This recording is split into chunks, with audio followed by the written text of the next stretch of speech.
불륜하시는 분들이 카톡 같은 걸로 막 본인들 나체 사진도 많이 이렇게 주고 받더라고요. 있대요. 예. 아, 그런 경우가 되게 많아요. 세 건이나 네 건 중에 한 건은 무조건 그런 게 있더라고요. 사전에 알 수 있는 그 아. 외도의 명확한 증거 이런 게 있을까요? 증거라기보다 낌새 같은 게 있어요. 이게. 네, 낌새. 인류애가 예. 떨어지시는 맞아요. 예. 느낌을 받는다고요. 맞아요. 사람들이 일반적으로 변호사를 인식할 때 뭐 영화, 드라마, 게임들을 통해서 그래도 변호사가 되게 정의로운 일을 하면서 불쌍한 사람들을 도와주면서 또 나쁜 사람들을 이렇게 참교육을 시키는 이런 것들 그렇죠. 많이 좀 감명을 받잖아요. 네. 실제로는 전혀 그런 게 아니고 저희 일회인이 가장 나쁜 경우도 많고요. 또 이게 착한 사람이랑 나쁜 사람인 게 아니고 그 빌런끼리도 싸우는 경우도 많고요.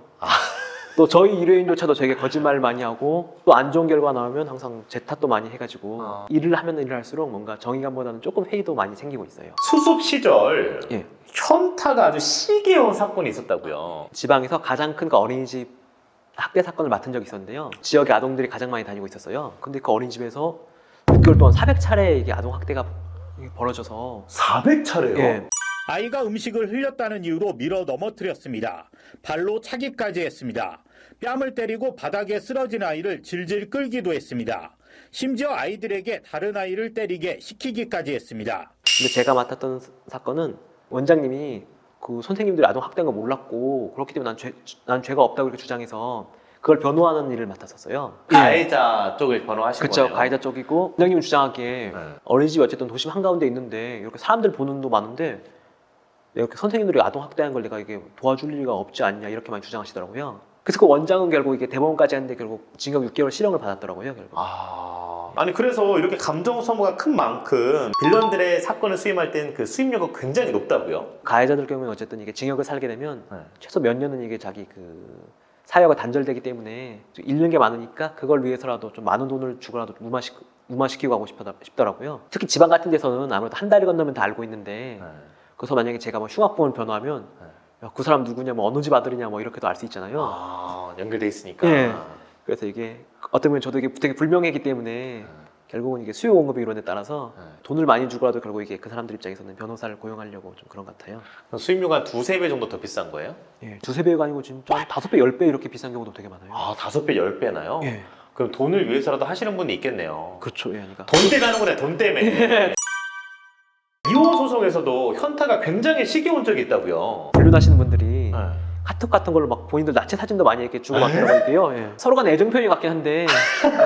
아니 누가 애정 표현을 나한테 사진을 보내요? 예, 그거 저도 놀랐어요. 저도 그래서 이게 그래서 법원에 사건 자료 제출하려면 네. 한 번씩은 검토를 해야 되잖아요. 그래서 사진에서 스크롤 내리면서 막 현타 되게 심하게 왔어요. 그래서 그런 경우가 되게 많아요. 세 건이나 네 건 중에 한 건은 무조건 그런 게 있더라고요. 정의감에 불타가지고 예. 이 불륜남을 참교육시킨 적이 있다고요. 제가 이게 이혼 소송을 또 맡은 적이 있었는데요. 네. 저희 일회인이 29살 또는 30살 되게 젊은 아내분이셨어요. 근데 문제가 그 불륜을 아내와의 결혼기념일 때 그 자기 차에서 다른 여자분을 불러서 이게 어떤 19금 어떤 이런 성관계를 이렇게 하셨더라고요. 심지어 또 그날이 쌍둥이 얘기가 둘이 있었는데 그 쌍둥이 중에 한 명이 또 이게 고열 응급실에 또 실려가기도 했었어요. 근데요. 병원도 이게 코빼기도 안 비치고 미쳤다. 차에서 이제 그런 짓을 하시더라고요. 근데 그거를 그 남편분께서 이게 증거를 인멸하려고 그 블랙박스에 이게 코드를 이게 빼서 이게 그랬는데요. 근데 알고 보니 코드가 완벽하게 빼진 줄 알았는데 안 빼져서 그래서 그게 증거로 남았어요. 그래서 재판에 갔는데 재판이랑 이게 한 번에 끝나는 게 아니고 서로 이게 뭐 논쟁 소지가 많다 보면은 뭐 3번, 4번, 5번 이렇게도 많이 끌 수 있어요. 그래서 그 남편분이 첫 재판에 왔는데 제가 이게 뭐 불륜한 거 맞는데 사실 이미 우리 결혼 관계 이미 끝난 상황이었고 아내도 이게 나한테 뭐 나쁜 짓을 한 게 많으니까 내가 위자료는 안 주겠다 해서 이렇게 많이 판사한테 말하더라고요. 재판은 좀 더 이게 몇 달 후에 진행해 달라고 해가지고요. 그 달 넘기고 또 3달 후에, 2달 후에 또 잡혔어요. 두 달 후에도 똑같은 말하면서 자기가 사실은 이게 교통사고 나가지고 지금 걷기 힘들어서 어쩔 수 없으니까 또 다시 또 2-3달만 또 연기해주면 무조건 이게 자료를 만들어 오겠다 이렇게 말한 거예요. 그 또 몇 달이 지난 거예요? 예. 그래서 그런 식으로 해서 이게 한 1년 반 정도를 끌었어요.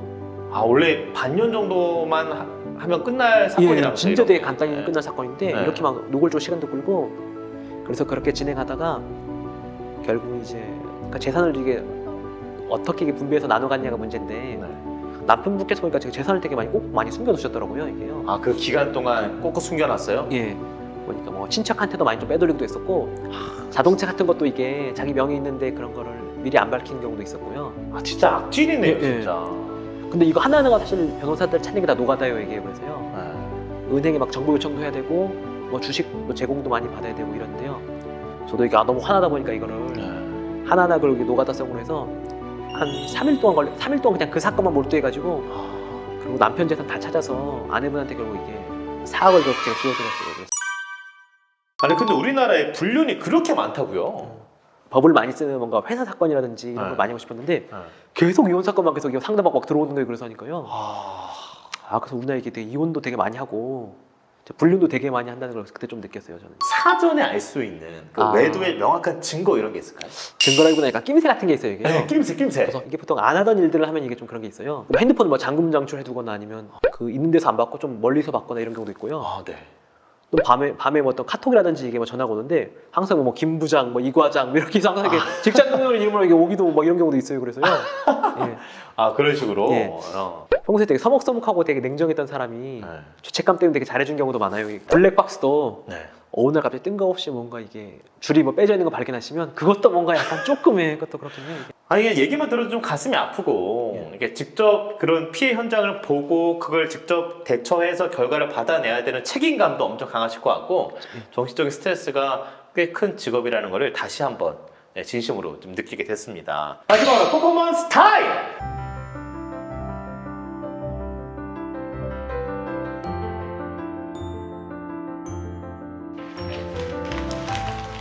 감정 쓰레기 버려주세요. 네, 감정 쓰레기 버리기 성공. 처음이라 되게 좀 긴장되고 좀 실수가 나왔는데 그래도 이렇게 잘 이끌어주시고 좀 리액션도 좋으셔가지고 좀 마지막에는 긴장 풀린 상태로 할 수 있었던 것 같습니다.